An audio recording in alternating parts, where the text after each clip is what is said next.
Welcome back to Forgotten Tales, where we journey through the shadows of history to bring forgotten stories to light. Imagine a world where every meal told a story of survival, culture, and heritage passed down through generations. Long before modern supermarkets, indigenous peoples crafted flavors and food practices so unique that they not only nourished bodies but also shaped entire ways of life. But what happened to these lost flavors? Why are they hidden in the annals of history? Today we're uncovering the forgotten flavors of indigenous peoples. Food is one of the most powerful connections to our past. It holds the secrets of the lands, the hands that cultivated them, and the cultures that shaped our understanding of taste. Yet many original flavors crafted by indigenous peoples are all but forgotten in the modern world, overshadowed by globalized food chains and mass production. Today we dive deep into the ancient culinary worlds of the Americas, Africa, Asia, and Oceania to rediscover these lost flavors. What secrets will these forgotten foods reveal about the people who lived by them? Let's find out. Across the continents, indigenous peoples have shaped their food practices based on their lands, climates, and traditions for thousands of years. These culinary practices were not merely about survival, they were deeply intertwined with cultural identity, spirituality, and community. In North America, Native American tribes developed a unique relationship with the land. They practiced sustainable agriculture, using crop rotation and polyculture systems. One significant contribution was the cultivation of maize, or corn, which has been a staple for many tribes, especially the Haudenosaunee, or Iroquois. Their agricultural practices revolved around the three sisters, corn, beans, and squash, which supported each other and created a self-sustaining ecosystem. In the Andes, the Inca civilization relied heavily on potatoes and quinoa, both with ancient origins. Potatoes were cultivated in thousands of varieties, many still grown today. The indigenous peoples of the Amazon, like the Yanomami, utilized a plethora of wild fruits and roots, many rich in flavor and nutrition. In Africa, we see the rich culinary traditions of the continent. The Berber peoples of North Africa are known for their intricate spice blends and tagines. Ingredients like preserved lemons and olives reflect Mediterranean influences mingled with indigenous practices. In West Africa, the use of fonio, a drought-resistant grain, showcases adaptability and resourcefulness. In Asia, indigenous cuisines are equally fascinating. The indigenous peoples of the Philippines utilized rice as a staple, with varieties growing in different elevations. The Ainu people of Japan traditionally consumed salmon, employing preservation methods like sun-drying and fermentation. In Oceania, indigenous Australians utilized bush foods, which include various native plants and animals. Ingredients like kangaroo, emu, and bush tomatoes were central to their diets, highlighting their deep knowledge of the land. As we delve deeper into these traditions, we uncover numerous forgotten ingredients that have been overshadowed by modern diets. In North America, one intriguing example is the acorn. Once a staple food for many Native American tribes, acorns were processed to remove their bitterness, resulting in nutritious flour. This labor-intensive process involved leaching acorns in water to wash away the tannins, making them safe to eat. Another example is wild rice, an aquatic grass harvested by hand using traditional methods. The grain has a nutty flavor and chewy texture, making it a delicious addition to many dishes. In the Amazon rainforest, ingredients like acai berries and cacao are well known today, but many native plants remain largely unrecognized. The Brazilian indigenous people have long utilized the buriti palm fruit, known for its rich flesh and high vitamin content. In Africa, we must consider the baobab tree. Known as the tree of life, the baobab produces fruit rich in vitamin C and antioxidants.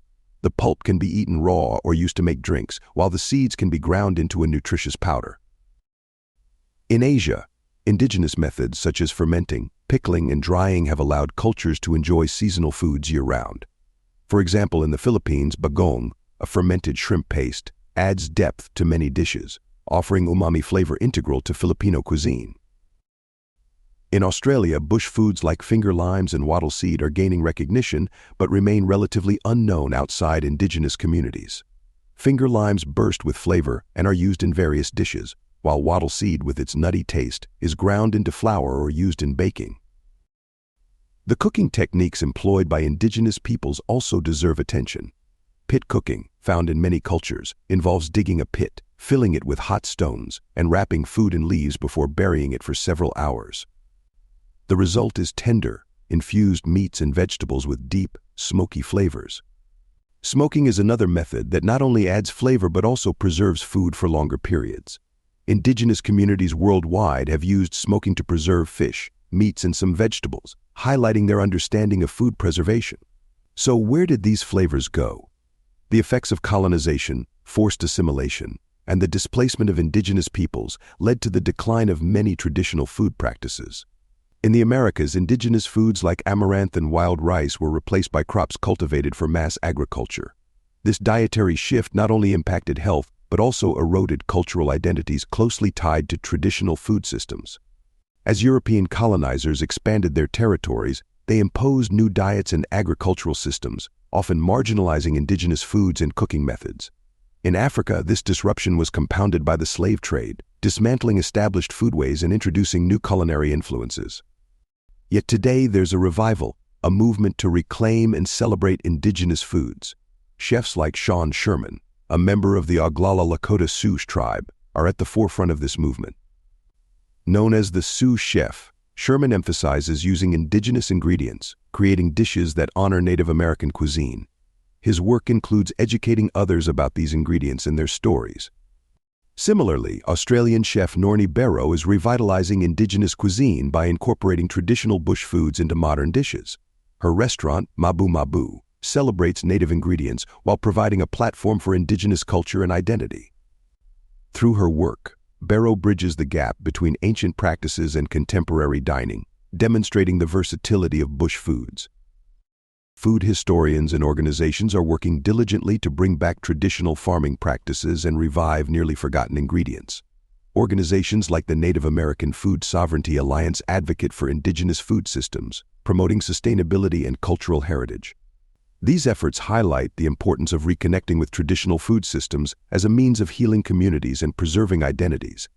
To truly understand the importance of these flavors, consider this story. A Navajo chef named Freddie Bitsoy is working to revive traditional recipes that celebrate his heritage. He believes that food can be a powerful connector, stating, "When we eat our traditional foods, we are not just nourishing our bodies, we are honoring our ancestors and our culture." Bitsoy's dishes often feature ingredients like wild game, native corn, and seasonal plants, each carefully chosen to reflect the land and its history. His approach is about taste and a profound connection to identity and community. Another inspiring story comes from a Sami elder named Ande Sambi, who shares how their traditional methods of preparing reindeer meat are a testament to survival in one of the harshest climates on Earth. Sambi emphasizes that every dish carries a story, connecting generations and reminding them of their bond with nature. The forgotten flavors of indigenous peoples tell a powerful story, a story that goes beyond food. They remind us of the resilience, wisdom, and creativity of the cultures that came before us. These dishes connect us to traditions and skills honed over centuries, serving as a reminder that food is more than just a meal. It's a symbol of identity, survival, and culture. While much has been lost, the growing efforts to bring these flavors back to the table are rekindling a connection to the past and forging a path toward a more inclusive culinary future. As we embrace these flavors, we enrich our palates and honor the stories of those who came before us. Have you tried any indigenous dishes or ingredients? Or maybe you know of a cultural food tradition passed down through generations. Share your thoughts in the comments below. And if you found this journey fascinating, stay tuned because in our next episode, we're exploring the history of rare spices.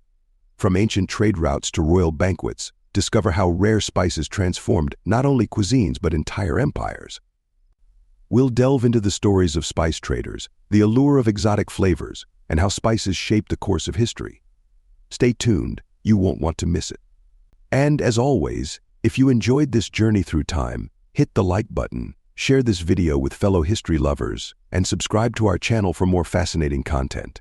Don't forget to turn on the notification bell so you never miss an episode of Forgotten Tales. Until next time, remember, history is full of stories waiting to be uncovered, stories that blur the line between myth and reality.